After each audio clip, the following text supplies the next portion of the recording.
మద్దతుతోటి 2019 parliament ఎన్నికల్లో 14 రోజుల్లో 34 లక్షల ఓట్లను మనం పలకరించి ప్రతి తలుపు తట్టి ప్రతి గుండెకు చేరి ఇవాళ కాంగ్రెస్ పార్టీని గెలిపించి అధికారంలోకి ఈ ప్రాంత ప్రజలు మీరే తీసుకొచ్చిందని చెప్పి నేను సందర్భంగా తెలియజేస్తున్నా మిత్రులారా. ఇవాళ మిత్రులారా పిసిసి అధ్యక్షుడిగా 4 కోట్ల ప్రజల్ని తెలంగాణ నలుమూలలో తిరిగి ప్రజలని కలిసి ప్రజా సమస్యల మీద కొట్లాడి ప్రజల దగ్గరికి వెళ్ళి అభయ హస్తం ద్వారా 6 గ్యారెంటీలను ప్రజలకు వివరించి తెలంగాణకు పట్టిన చీడ పీడ కేసీఆర్ కుటుంబాన్ని వదిలించాలని ప్రజలకు విజ్ఞప్తి చేస్తే ప్రజలందరూ ఇవాళ వాళ్ళను చీత్కరించి ఇవాళ కాంగ్రెస్ పార్టీకి పట్టం కట్టిండ్రు. ఇవాళ మీరు చూస్తున్నారు వచ్చిన నుంచి మనమేమో అల్లాటప్పగా రాలే, అడుక్కొని రాలే, అయ్య పేరు చెప్పుకొని రాలే, లేకపోతే అడుక్క తిని రాలే. నిటారుగా నిలబడి కొట్లాడి కాంగ్రెస్ పార్టీ కార్యకర్తలు జెండా మోస్తే మీరు అభిమానంతో గుండెల్లో పెట్టి చూసుకుంటే సోనియమ్మ మీద మల్లికార్జున ఖర్గే గారి నాయకత్వం మీద నమ్మకంతో ఇవాళ కాంగ్రెస్ పార్టీని గెలిపించారు. 65 మంది శాసనసభ్యులు ఈరోజు ముఖ్యమంత్రిగా సిఎల్పి నాయకుడిగా మనల్ని ఎన్నుకుంటే మనం ఇవాళ ఉన్నాం. ఇవాళ సంపూర్ణమైన మెజార్టీతో మనం అధికారంలోకి వచ్చినాం. కానీ వాడొకడు వీడొకడు మోపయ్యి అట్లెట్లుంటది, 6 నెలలనే పోతుంది, 3 నెలలనే కూలుతుంది అని అంటారు. నేను అడుగుతున్న మిత్రులారా, అంత మొనగాడేవాడా నీ రాష్ట్రంలో ఉండా మన ప్రభుత్వాన్ని పడగొట్టేటోడు?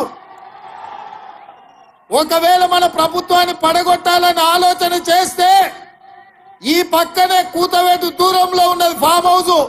కాంగ్రెస్ పార్టీ కార్యకర్తలు అనుకుంటే ఫామ్ హౌస్ గోడలు కాదు, ఇటుక పిల్లలు కూడా మిగిలవు బిడ్డ, గోతి తీసి పాతి పెడతారు మా కార్యకర్తలు అనుకుంటే.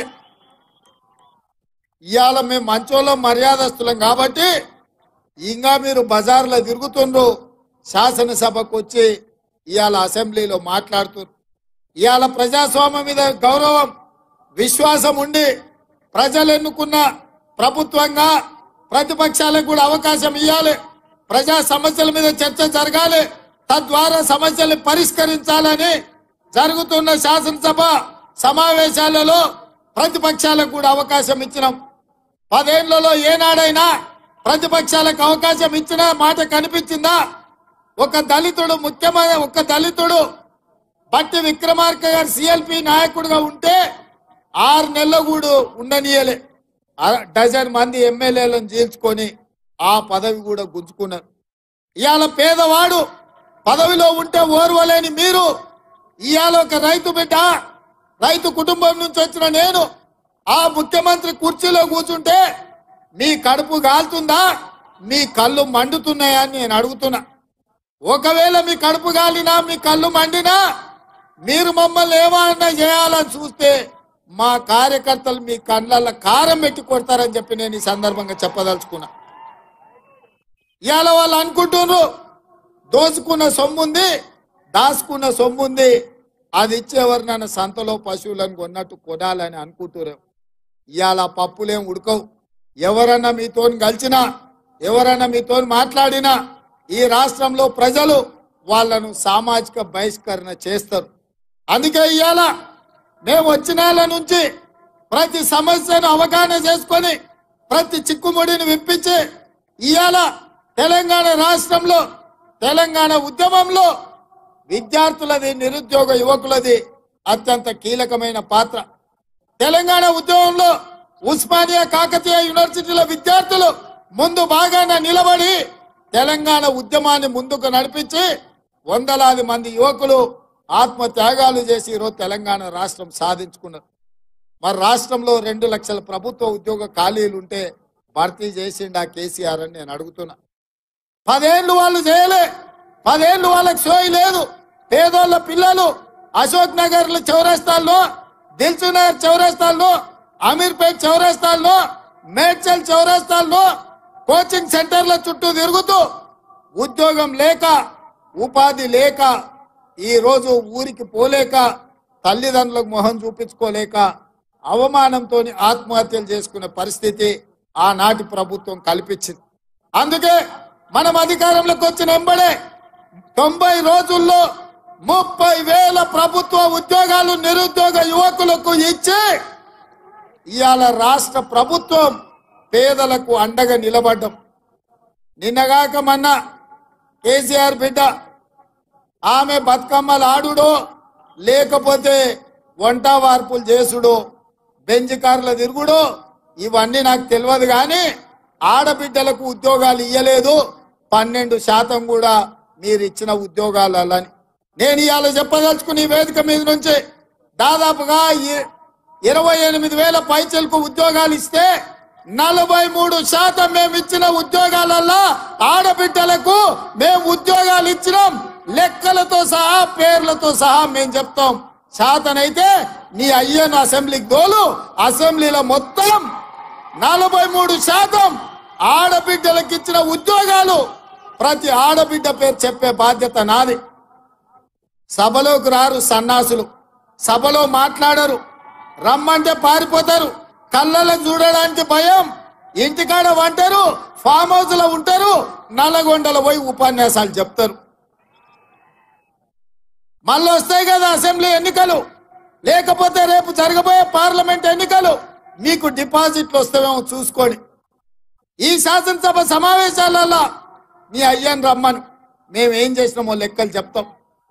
ఇవాళ ఇన్ని రోజులు ధర్నా చౌకే వద్దు, ధర్నా చౌక్ ఎందుకు అన్నారు. మరి ఇవాళ సిగ్గు లేకుండా పోయి ధర్నా చౌక్లో ధర్నాలు చేస్తున్నారు. మా ప్రభుత్వము ప్రజాస్వామిక ప్రభుత్వం.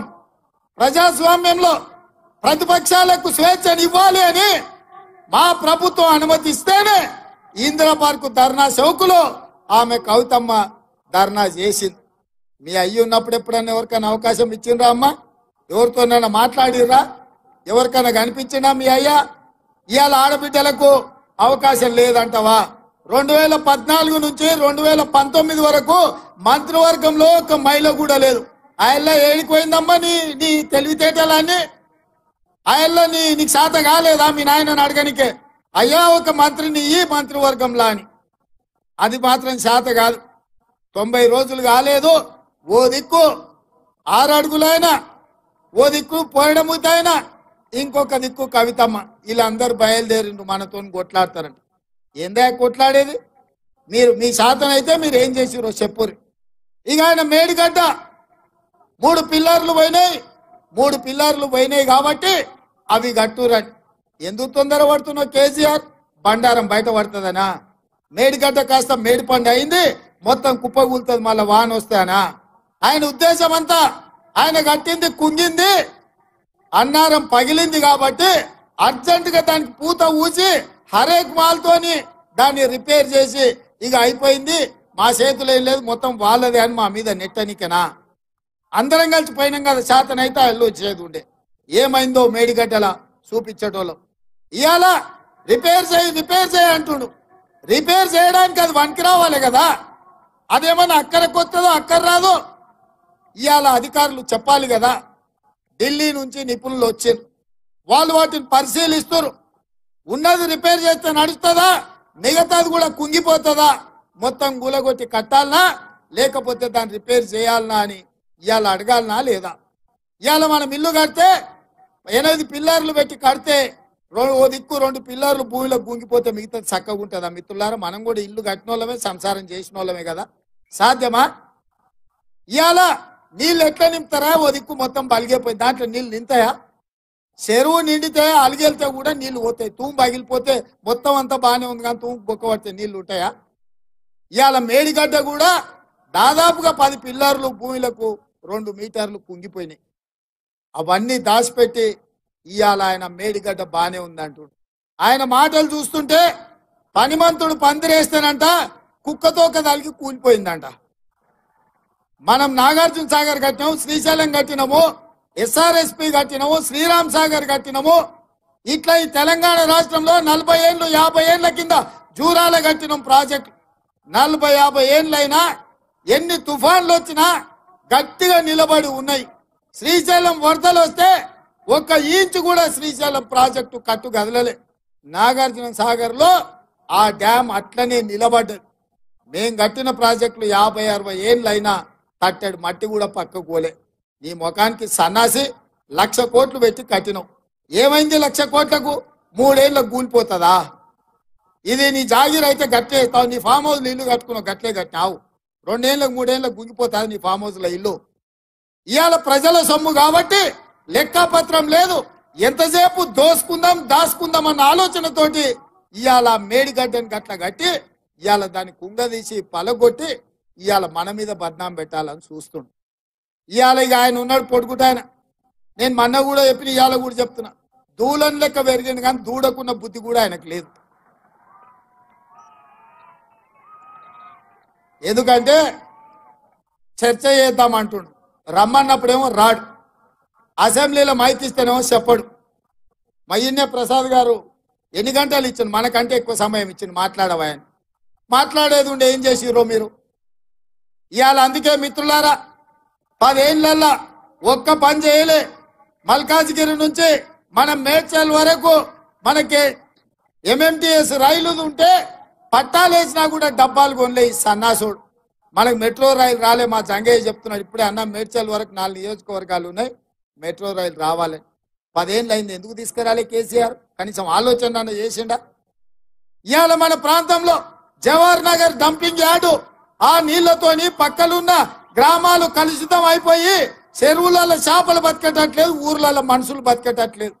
కనీసం కాదాన్ని కూడా చక్కగా దిద్దలేకపోయినా సన్నాసి జవహర్ నగర్ డంపింగ్ యార్డ్ల. ఇలా ఏదన్నా చూడండి మన ప్రాంతంలో వాళ్ళు వచ్చినాక నష్టం జరిగింది. ఇవాళ హైటెక్ సిటీ దిక్కు కోకాపేట, మంచిరేవుల, పుప్పాలగూడ, నార్సింగ్లో 100 కోట్లు ఎకరం పోతుంది. మరి మేడ్చల్ దిక్కు 10 కోట్లకు కూడా ఎందుకు పోతలేదు? ఈ ప్రభుత్వం ఈ ప్రాంతానికి రావాల్సిన ఫ్లైఓవర్లు, రోడ్లు వైడనింగ్ చేయకపోవడమే కదా.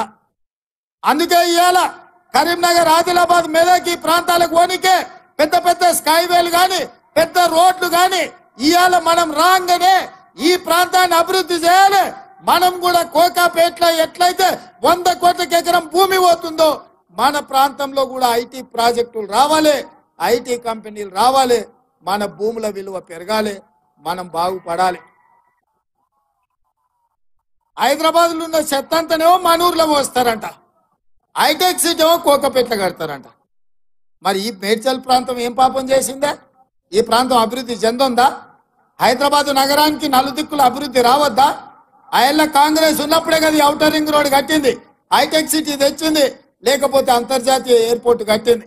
జీనోమ్ వ్యాలీ మనం ఉన్నప్పుడే కదా వచ్చింది తుర్కపల్లిలో. మా వేణి ఇన్నే ఉన్నట్టున్నాడు సర్పంచ్. ఇవాళ జీనోమ్ వ్యాలీలో వేలాది మందికి ఇవాళ ఉద్యోగాలు వస్తున్నాయంటే కాంగ్రెస్ ఉన్నప్పుడే కదా ఈ ప్రాంతానికి తెచ్చిందని నేను అడుగుతున్నా. ఇవాళ ఈ ప్రాంతం అభివృద్ధి చెందడానికి, ఈ ప్రాంతంలో తాగడానికి గోదావరి జలాలు రావడానికి కాంగ్రెస్ పార్టీ కాదా? అందుకే మిత్రులారా ఇవాళ ఆలోచన చేయండి. ఎవడెవడో వస్తాడు, ఏదేదో చెప్తాడు, ఎవరిని నమ్మకండి.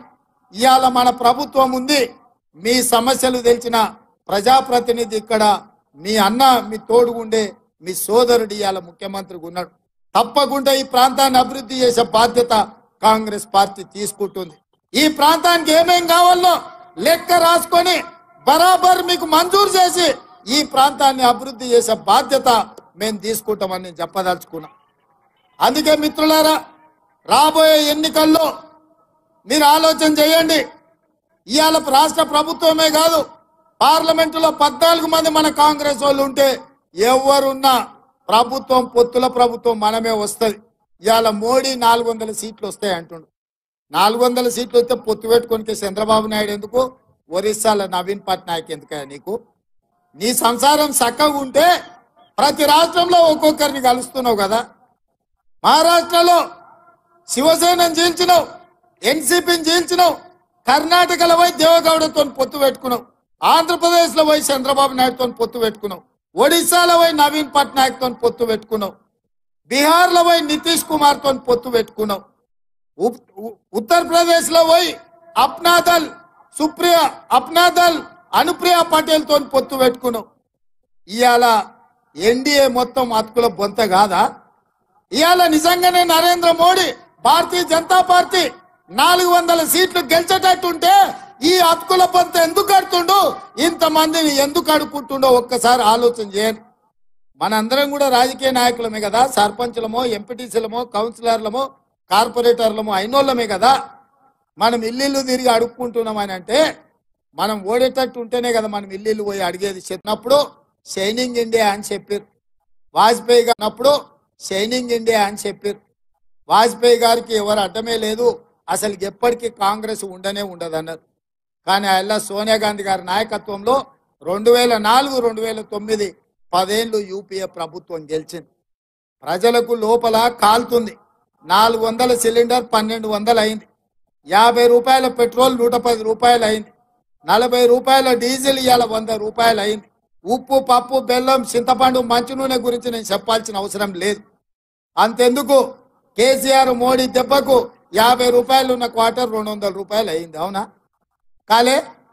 చాలా మంది మా సోదరులకు లెక్క తెలుసు కదా. మరి ఇవన్నీ ఎట్లా ధరలు పెరిగినాయి?